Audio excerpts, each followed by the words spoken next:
Owuok gwenge mag Nyati Kenya Ramogi wadhi nyaka kadho wadh nam chumbi Mombasa. Jolupo ma Dongo Kundu e kaunti ma Mombasa ogolo ywak ka giseyo chenro ma piny owacho ni godo ma giwacho ni biro tieko weche mag lupo e kaunti ma Mombasa kod Kwale.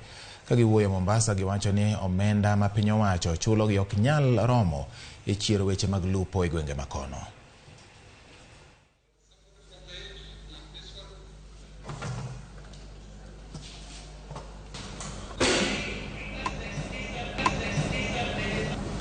We do 5 days to respond to the application. SZ nakuja na kazi niyo hiyo. Hii itadredge karibu mara 5 kushinda ile ilikuwa. Kwa hivyo kuna possibility ya kwamba uvuvi katika sehemu ya Mombasa na Kwale utakuwa umeisha.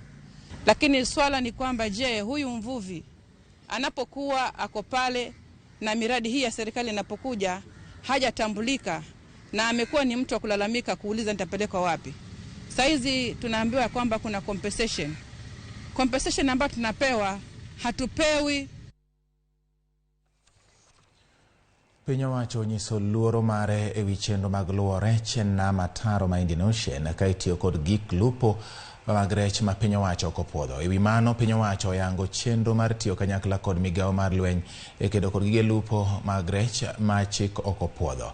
Jatend migawo mar weche mag nam Salim Mvurya oseyo chenro ma kamano ma owacho ni itayo kod bad migawo mar Exclusive Economic Zone EEZ.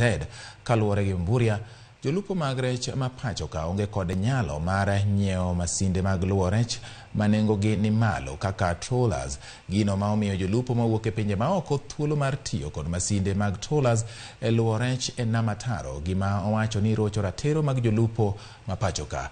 E koka kore gavana ma Lamu Issa Timami to oywago onge mag masinde mitiyo godo gi lony manyasani e kano rech, gino ma owacho ni miyo jolupo lal. And especially in the exclusive economic zone is a very serious challenge, because within the EEZ, that is where we have industrial fishermen who fish tuna and other species. I can talk about my county, Lamu. Before I came in, we didn't have a single fish landing site.